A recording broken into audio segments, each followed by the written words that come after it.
तो जैसा कि आप देख पा रहे हैं ना कि उत्तर प्रदेश सामान्य परिचय, जो इस सीट हमारे पास आज हम लोगों ने स्टार्ट किया एक सीरीज उत्तर प्रदेश का, और उसमें बात करेंगे हम लोग उत्तर प्रदेश का जो भी सामान्य परिचय है, ठीक है। और इसमें जो आपके एग्जाम ओरिएंटेड चीजें हैं, जैसे उत्तर प्रदेश का भौगोलिक हो गया, ऐतिहासिक हो गया, उत्तर प्रदेश की राजनीतिक संरचना हो गई, ठीक है, जिले वगैरह हो गए, नदियां वगैरह हो गए, इन सबका हम लोग डिस्कस करेंगे, ठीक है।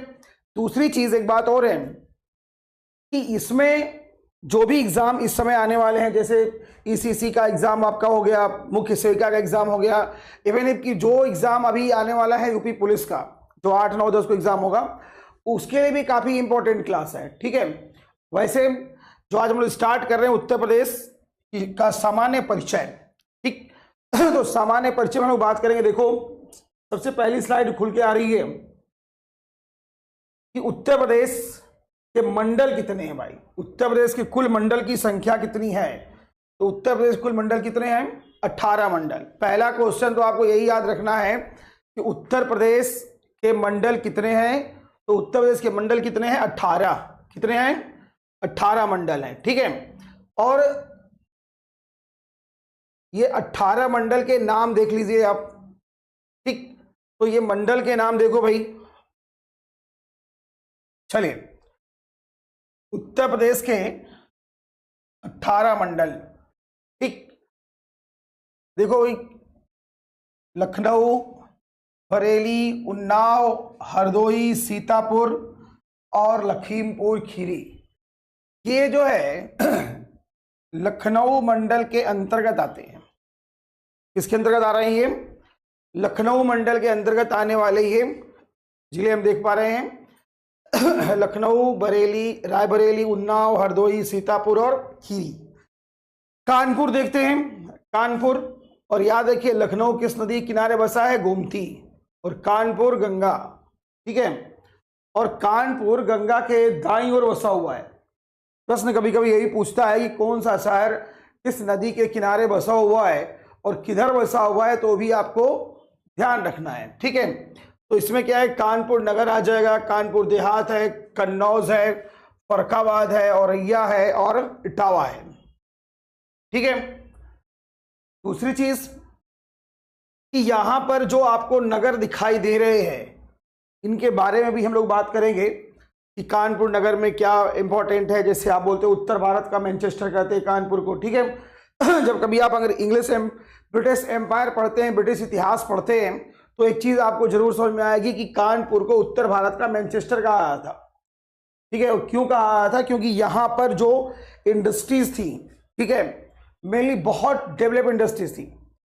आज भी अगर आप देखोगे तो कॉटन मिल्स यहाँ पर बहुत फेमस है, लाल इमली हो गया, एल्गिन मिल हो गया, जेके मिल हो गया, ये काफी फेमस मिले थी, ठीक है। तो यहां हम बात करेंगे कानपुर में, तो मंडल कितने हैं? 6। मेरठ में देखो, मेरठ में कौन कौन से जिले आ रहे हैं? बागपत, मेरठ, गाजियाबाद, हापुड़, उसके बाद बुलंदशहर, ठीक। और ये है तुम्हारा GBN, ठीक है। हापुड़ हो गया, गाजियाबाद हो गया और बुलंदशहर हो गया। अयोध्या में क्या हमारे पास आता है? 5। एक अयोध्या हो जाएगा, देखो अयोध्या, अंबेडकर नगर, सुल्तानपुर, अमेठी, बाराबंकी, ये सारे के सारे जिले किस में आते हैं? अयोध्या में। अंबेडकर नगर, अयोध्या, सुल्तानपुर, अमेठी और बाराबंकी, ठीक है। तो इसको आपको याद रखना पड़ेगा, ठीक। दूसरी चीज, मुरादाबाद में आ जाओ, बिजनौर, अमरोहा, संभल, रामपुर, मुरादाबाद, ये सारे के सारे किसमें आ रहे हैं? जिले मुरादाबाद में। बिजनौर हो गया, अमरोहा हो गया, संभल हो गया, रामपुर हो गया और मुरादाबाद हो गया, ठीक है। बरेली में आ जाओ, तो बरेली में क्या है? बरेली हो गया एक स्वयं, बदायूं, शाहजहांपुर और पीलीभीत, ये सारे के सारे जिले किसमें आ रहे हैं? बरेली में। फिर आते हैं अलीगढ़ में, तो अलीगढ़, हाथरस, एटा, कासगंज, अलीगढ़, हाथरस, एटा और कासगंज। आगरा में देख लो, आगरा में मथुरा है, आगरा है, फिरोजाबाद है और मैनपुरी है। ठीक है। अच्छा, वैसे आगरा की स्थापना किसने किया था? आगरा की स्थापना किया था सिकंदर लोधी ने। किसने किया था? सिकंदर लोधी ने। ठीक है, चलिए आगे हम थोड़ा आगे स्लाइड को आगे करते हैं, स्क्रॉल करते हैं।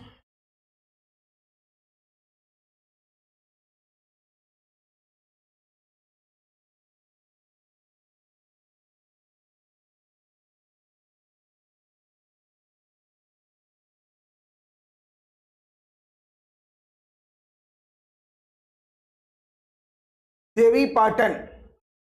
अब देवी पाटन में देखो क्या क्या है हमारे पास, बहराइच है, गोंडा है, श्रावस्ती, बलरामपुर। ठीक है, तो उत्तर प्रदेश में ये मंडल है जो हम लोग पढ़ रहे हैं। गोरखपुर में कौन कौन से आ जाएगा? महाराजगंज है, कुशीनगर है, देवरिया है, गोरखपुर है। ठीक, तो ये सब पूरब के हैं, महाराजगंज, कुशीनगर, देवरिया, गोरखपुर। प्रयागराज में प्रयागराज, प्रतापगढ़, कौशाम्बी, फतेहपुर।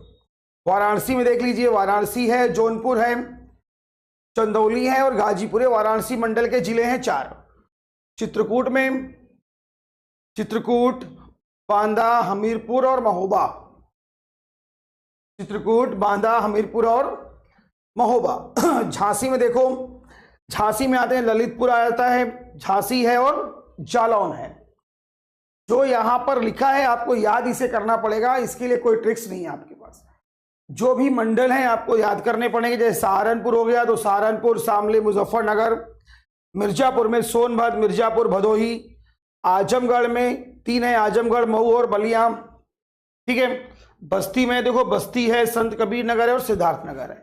तो ये जो मंडल है हमारे पास कितने हैं? 18 मंडल हैं। कितने मंडल हैं?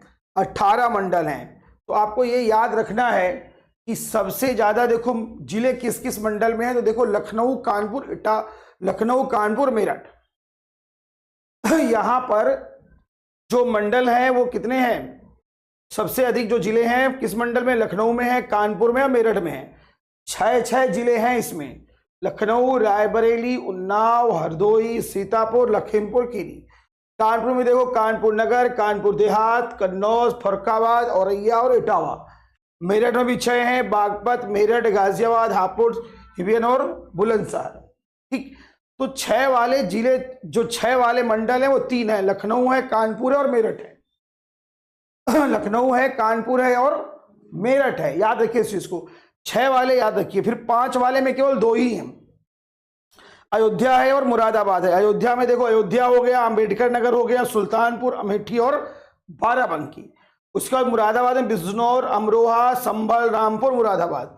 तो जनरली देखो क्या है ना कि 6 वाले पहले याद कर लो कि जो 6 वाले हैं, कानपुर, लखनऊ और मेरठ। उसके बाद अयोध्या वाले याद करो, 5 वाले। ठीक,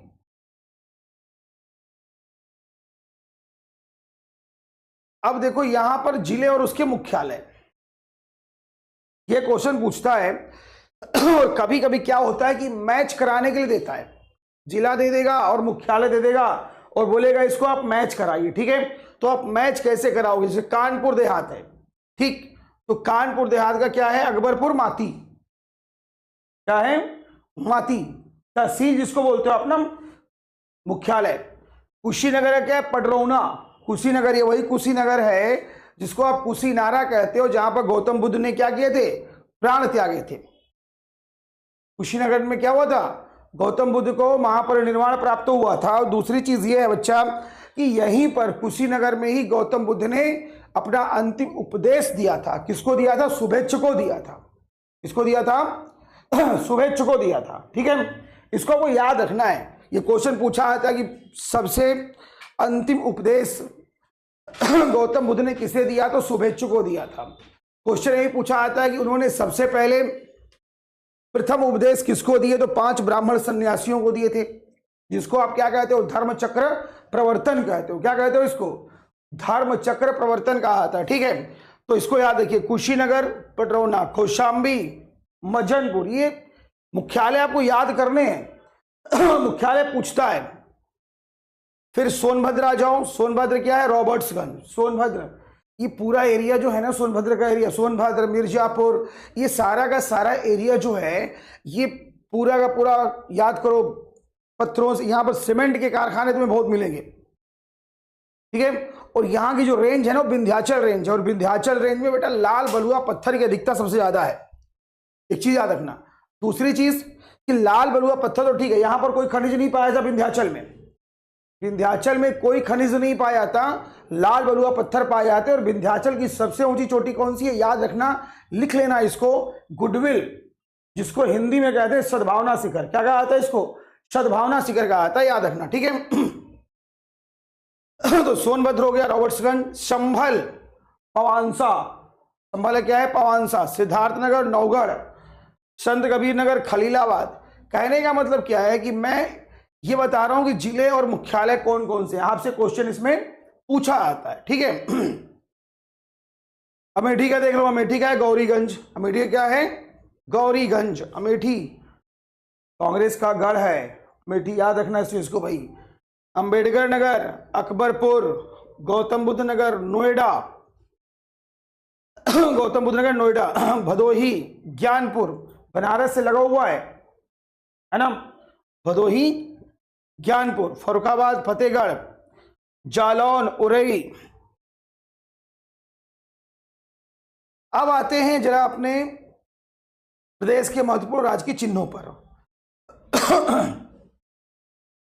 देखो राजकीय चिन्ह में जो आप देखते हो ना कि हमारा सिंबल क्या है, सिंबल है एक वृत्त, उसमें दो मछली, मछली सिंबलाइज करता है मुस्लिम सभ्यता को, किसको करता है, मुस्लिम सभ्यता को। दो ये मछली बनी है ना, ये किसको सिंबलाइज कर रही हैं, दो फिशेस, ये मुस्लिम सभ्यता का प्रतीक है। तीर धनुष हिंदू सभ्यता का प्रतीक है, किसका प्रतीक है, ये हिंदू सभ्यता का प्रतीक है। और इसे कब दिया गया स्वीकृति, 1938 में दिया गया, स्वीकृत कर दिया गया। दूसरी चीज एक और याद रखना है आपको कि यहां पर ये जो तुम्हें दिख रहा है ना, जो धाराएं हैं, ये जो हमारी संस्कृति की धरोहर कही जाती है गंगा, और गंगा नदी को, जो गंगा 5 राज्यों से बहती है, उत्तराखंड, उत्तर प्रदेश, बिहार, झारखंड और पश्चिम बंगाल, ठीक है ना, ये 5 राज्यों से बहती है गंगा, संस्कृति का प्रतीक है। और कभी प्रश्न पूछा जाए कि विश्व में सर्वाधिक जनसंख्या कहां निवास करती है, किस नदी के किनारे जनसंख्या घनत्व है, तो है गंगा नदी। कहां पर है ये, गंगा नदी के किनारे है। तो याद रखना है कि राजकीय चिन्ह जो हमारा है उसमें क्या, एक वृत्त है, और वृत्त में क्या हमारे पास, मछली, तीर धनुष, याद रखना। और ये जो सिंबल हमें दिखता है ऐसे, वो सिंबल है हमारे गंगा का, जो हमारी संस्कृति का प्रतीक है, ठीक है। राजकीय वृक्ष क्या है, अशोक, जो आप देख रहे हो वृक्ष अशोक है। राजकीय पशु क्या है, बारहसिंगा, याद रखिएगा। राजकीय पक्षी सारस या क्रौंच, सारस या क्रौंच, ठीक है, ये बारहसिंगा हो गया। राजकीय पुष्प, राजकीय पुष्प है पलाश या टेसू, पलाश। एक चीज याद रखना, जब उत्तराखंड नहीं बना था तब तक उत्तर प्रदेश का जो राजकीय पुष्प था वो ब्रह्म कलश था, लेकिन ब्रह्म कलश जो है वो पहाड़ों पर होता है, तो पहाड़ों की ऊंचाइयों पर होता है, इसलिए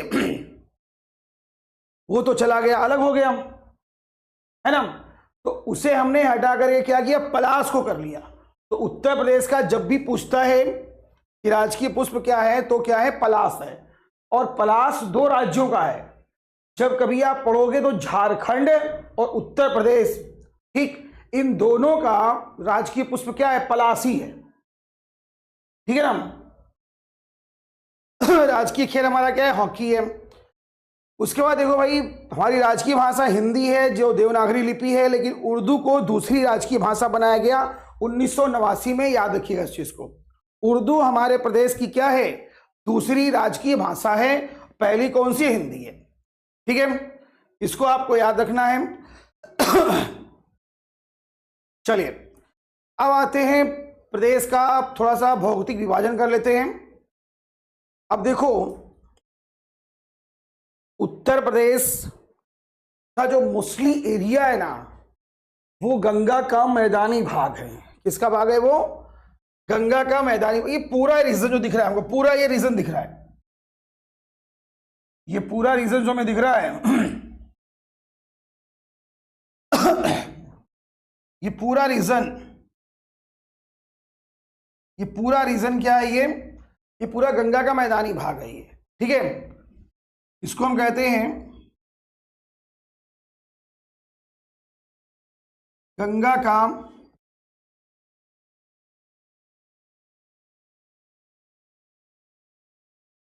मैदानी भाग है ये, ठीक। अब ये गंगा का मैदानी भाग है।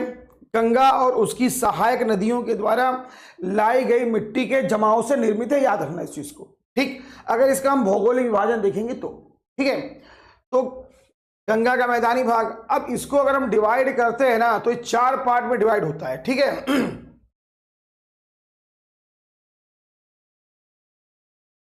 भावर, तराई, बांगर और खादर। कभी प्रश्न पूछा जाए कि गंगा के मैदानी भाग को कितने भागों में बांटा है, तो 4 भागों में बांटते हैं इसको, भावर, तराई, बांगर और खादर। तो ये जो रीजन हमारा दिख रहा है, ये वाला सबसे ऊपर वाला, यहां यार छोटे छोटे क्या है ना, कंकड़ पत्थर पाए जाते हैं इस रीजन में, छोटे छोटे कंकड़ पत्थर पाए जाते हैं। इसको हम भावर कहते हैं। क्या कहते हैं इसको? भावर कहते हैं। और ये पार्ट लगा हुआ है किससे? शिवालिक से। किससे लगा है? ये शिवालिक से लगा हुआ है, ठीक है। किससे लगा है? ये भावर का एरिया है। हमेशा क्वेश्चन पूछा जाएगा कि भावर क्या होता है, तो भावर जो है शिवालिक से लगा हुआ वह क्षेत्र है जहां पर छोटे छोटे कंकड़ पत्थर पाए जाते हैं, और यार ये होते हैं अनुपजाऊ क्षेत्र है, यहां कुछ पैदावार नहीं होनी है। बात समझ में आ रही है? दूसरी चीज कि नदियां जब निकलती हैं तो यहां से क्रॉस होती हैं, तो इसको बोलते हैं तराई। नदियों का तर क्षेत्र क्या हो जाएगा? तराई हो जाएगा, ठीक है। और ये है बांगर। नदियां मिट्टी लाके जमा करती हैं तो बनती है पुरानी जलोढ़। और खादर क्या है? नई जलोढ़ है ये। अब क्वेश्चन कभी कोई पूछ सकता है आपसे कि पुरानी जलोढ़ और नई जलोढ़ में सबसे इंपॉर्टेंट मिट्टी कौन सी होगी, या सबसे उपजाऊ कौन सी मिट्टी होगी, तो हमेशा है नई जलोढ़। अब नई जलोढ़ क्यों इंपॉर्टेंट होगी? क्योंकि देखो यार, बाढ़ आना बड़ा जरूरी होता है। बाढ़ आना जरूरी इसलिए होता है कि जब बाढ़ आती है तो जितने भी खर पतवार और कीड़े मकोड़े हैं ना यार, वो सड़ गल करके डिकम्पोज होकर हो जाते हैं, और डिकम्पोज होकर के वो खाद बन जाते हैं। इसलिए इंपॉर्टेंट होता है क्या चीज? जो तुम्हारा एरिया है खादर का एरिया। बांगर पुरानी जलोढ़ है, उपजाऊ ये भी है, लेकिन उपजाऊ होने के साथ साथ ये पुरानी जलोढ़ मिट्टी है, ठीक है ना। तो यही बता रहा है कि उत्तर प्रदेश को कितने प्राकृतिक भागों में बांटेंगे, तो 3 में। भावर और तराई का एरिया जो मैंने आपको बता दिया, ठीक है। भावर, तराई, गंगा और यमुना का मैदान, ठीक है। तो जो मैदानी भाग आएगा ना, वही बढ़ जाएगा किसमें? बांगर और खादर में। किसमें बढ़ जाएगा? बांगर और खादर में बढ़ेगा, याद रखना इस चीज को, ठीक है। और दक्षिण का पठार, जो ये सोनभद्र का एरिया लग जाएगा, इस साइड का एरिया, ये किसमें आ जाएगा? पठार में आ जाएगा। सोनभद्र का जो एरिया है, मिर्जापुर का एरिया है, ठीक, ये सब किसमें आ जाता है? पठार में आता है। तो इस तरह से हम डिवाइड करते हैं उत्तर प्रदेश को, ठीक।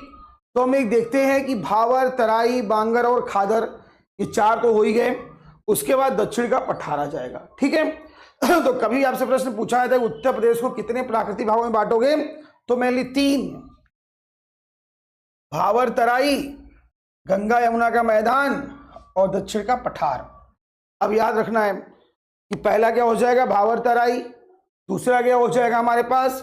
गंगा यमुना का मैदान, जिसको तुम बांगर और खादर में डिवाइड करोगे। और उसके बाद दक्षिण का पठार, जो सोनभद्र, मिर्जापुर, इन सब का एरिया आ जाता है। बात समझ में आ रही है? ठीक है ना। देखो यार, पढ़ने का तरीका क्या है ना, कि समझिए इस चीज को और इस पर हम क्वेश्चन भी कराएंगे आपको, ठीक है ना। जैसे ही ये टॉपिक करा रहा हूं तो ये टॉपिक छोटे छोटे सेगमेंट्स में कराऊंगा मैं आपको, और डेली, जैसे कल मैंने आपको बायोलॉजी का टॉपिक कराया था, कल मैं वसा और प्रोटीन पढ़ा दूंगा उसमें, ठीक है ना। तो वैसे ही मैं आपको ये भी कराऊंगा, ठीक। आपके मुख्य सेविका के लिए या जो भी एग्जाम होने वाला है, जीएस का मैं आपको बहुत ही अच्छा कंटेंट प्रोवाइड करा दूंगा, बहुत अच्छी चीजें प्रोवाइड करा दूंगा, ठीक है। और ये आपको याद रखना है, चाहे तो आप नोट भी करते रहें, कोई दिक्कत नहीं है, ठीक। चलिए अब ये मैं सामान्य परिचय बता रहा हूं। सांस्कृतिक विभाजन अब सांस्कृतिक विभाजन में क्या है भाई, देखो दोआब, दोआब क्या होता है, दोआब होता है दो नदियों के बीच का क्षेत्र, दो और आब मतलब होता है पानी, तो गंगा और यमुना के बीच का वो क्षेत्र होता है दोआब। अगर हम बोलते हैं पंजाब, तो 5 नदियों का क्षेत्र का हो गया पंजाब हो जाएगा, जैसे झेलम, चिनाब, रावी, ब्यास, सतलज, ठीक है। तो ये हो जाएगा क्या चीज, पंजाब। वैसे ही क्या ये दोआब है, तो देखो दोआब का एरिया कहां कहां है, दोआब है, बुंदेलखंड है ठीक है। ये एरिया हमारा क्या है, दोआब का एरिया है।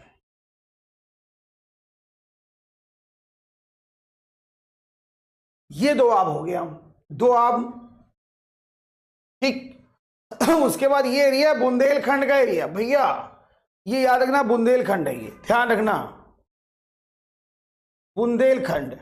यार ये सब भारत का ना, मतलब उत्तर प्रदेश का वो क्षेत्र है जहां पर पानी बहुत कम है, यहां की मिट्टी भी लाल है, ये भी याद रखना। बुंदेलखंड का एरिया बताऊंगा मैं, उसका रीजन क्या है, उसका रीजन ये है कि यहां पर ग्रेनाइट चट्टानें पाई जाती हैं, और ग्रेनाइट चट्टानें जब टूटती हैं तो उनके अपरदन से जिस मिट्टी का निर्माण होता है वह मिट्टी लाल मिट्टी है, ठीक है ना। 2 तरह से मिट्टी बनती है लाल, ठीक है।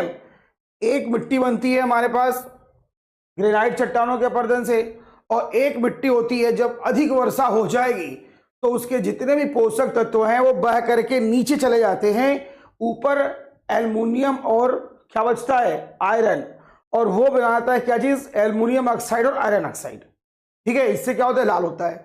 तो ये दोनों लाल मिट्टी बताऊंगा मैं आपको, जब मैं मिट्टी पढ़ाऊंगा एक दिन टॉपिक में, तो वो समझा दूंगा मैं ये बुंदेलखंड का एरिया है, और याद रखना यहां पर बड़ा इंपॉर्टेंट है, यहाँ की मिट्टी क्या है, लाल है, वर्षा कम होती है यहाँ पर, ठीक है ना, पानी बड़ा कम है, बड़ा सूखाग्रस्त एरिया है बुंदेलखंड का एरिया, है ना।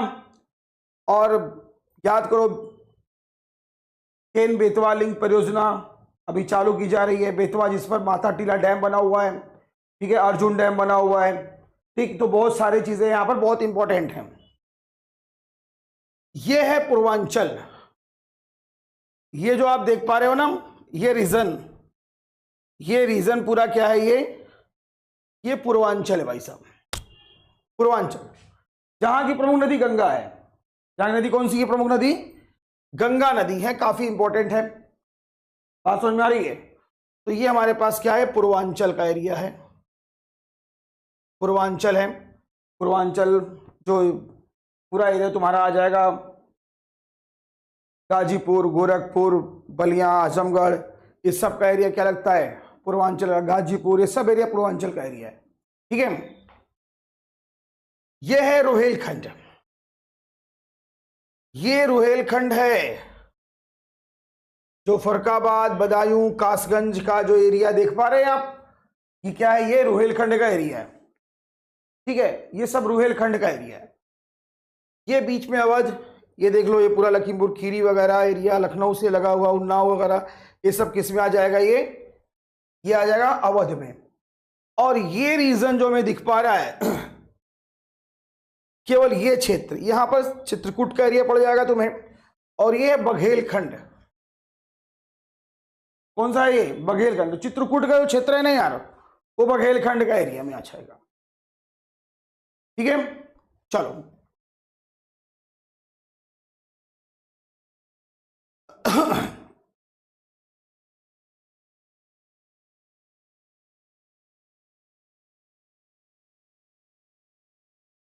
अब देखो, एनसीआर की तर्ज पर एससीआर, ठीक है, 6 जिलों को शामिल किया गया है, ठीक। तो एनसीआर जो था, जैसे तुम शामली वगैरह को लेते हो तो एससीआर में कौन शामिल किया गया है, जैसे था वो नेशनल कैपिटल रीजन, तो वैसे क्या स्टेट कैपिटल रीजन हो गया। ये बात समझ आ रही है। वो एनसीआर था, शामली आमली जो एरिया आता है हमारा, जो गाजियाबाद शामली मेरठ ये सब एरिया एनसीआर में आते हैं। ये जो रीजन है 6 जिलों का, ये क्वेश्चन बहुत ही इंपॉर्टेंट है ये, और काफी इंपॉर्टेंट क्वेश्चन है कि एससीआर में क्या शामिल किया गया है। तो एससीआर में शामिल जिले हैं, देखो भैया, लखनऊ, रायबरेली, उन्नाव, हरदोई, सीतापुर, बाराबंकी। ये एससीआर है। ये क्या है? ये एससीआर याद रखना है आपने, ठीक है, एससीआर है। तो एससीआर में कितने जिले हो जाएंगे? एनसीआर में तो बेटा 8 जिले हैं, याद रखना। एनसीआर में कितने हैं? 8 हैं। और एससीआर में कितने हैं? 6 हैं। लखनऊ, रायबरेली, उन्नाव, हरदोई और सीतापुर। तो आज जो हम लोगों ने बात की है ना, इसी टॉपिक बात की है, बहुत छोटा सा सामान्य परिचय था। और उस सामान्य परिचय में हमने जिन चीजों को डिस्कस किया आपसे, वो हमने मंडल हो गए हमारे पास 18 याद हो जाएगा हमें। उसके बाद जिले और उसके मुख्यालय याद रखना है आपको। उसके बाद राज्य के चिन्ह याद रखने हैं, और राज्य के चिन्ह में जो ये मछली है, तीर धनुष है, कभी पूछता है कि मछली किसका प्रतीक है, तो मुस्लिम सभ्यता का है, ठीक है। तीर धनुष हिंदू सभ्यता का है। तो ऐसे ही जो है ना आपको याद रखना है। राज्य के वृक्ष क्या है? अशोक है। पशु बारहसिंघा, पक्षी सारस क्रौंच हो गया। राजकीय पुष्प पलाश। लेकिन अगर प्रश्न पूछता है कि इससे पहले क्या था, तो इससे पहले हमारा ब्रह्म कलश हुआ करता था, लेकिन जब उत्तराखंड बन गया तो उत्तराखंड के बनने के बाद हमने पलाश अपनाया। और पलाश 2 राज्यों का है, ये भी याद रखना है आपको, झारखंड का भी है और उत्तर प्रदेश का भी है, ठीक है। पहली भाषा क्या है हमारे पास? हिंदी है, और दूसरी क्या है? उर्दू है बच्चा। विभाजन जरूर याद रखना है, और 3 भागों में बांटते हैं इसको, भावर तराई, गंगा यमुना का मैदान और पठारी भाग। इसको आपको याद रखना है, ठीक है। उसके बाद प्रदेश को कितने सांस्कृतिक भागों में, सांस्कृतिक मतलब होता है कि बोलचाल की भाषा, रहन सहन की भाषा, रहन सहन, भाषा, संस्कृति, त्योहार, मेले, नृत्य भी आएगा, बहुत कुछ आएगा कि हर जगह का नृत्य कहाँ का क्या होता है, कौन सी बोली बोली जाती है, तो वो सब सांस्कृतिक में आ जाएगा, है ना। कि बिरहा कहाँ का है, कजरी कहाँ का, ये सांस्कृतिक डिवीजन है, ठीक है। तो उसको हम लोग पढ़ेंगे आगे चल करके। और ये था एनसीआर की तर्ज पर एससीआर, ठीक है। तो आपको आज मैंने यहां तक सामान्य परिचय दिया है, और सामान्य परिचय में इन चीजों को हमने डिस्कस किया, ठीक। और ये जो टॉपिक स्टार्ट किया हमने, ये आपके आने वाले किसी भी एग्जाम के लिए मैं दोबारा रिपीट कर दूं कि आपके उत्तर प्रदेश पुलिस का एग्जाम, लेखपाल का एग्जाम, ईसीसी का एग्जाम, मुख्य सेविका का, जिसमें बायोलॉजी बहुत मेन है, और उसको बहुत ही बेहतरीन तरीके से डिस्क्राइब करूंगा मैं आकर के, और उसके क्वेश्चंस भी करवाऊंगा मैं, ठीक है। और उत्तर प्रदेश और जो भी चीजें जीएस की होंगी आपको प्रोवाइड की जाएंगी, ठीक है। तो आज के लिए दोस्तों thank you and good night. बहुत बहुत धन्यवाद आप लोगों का, ठीक है। Thank you.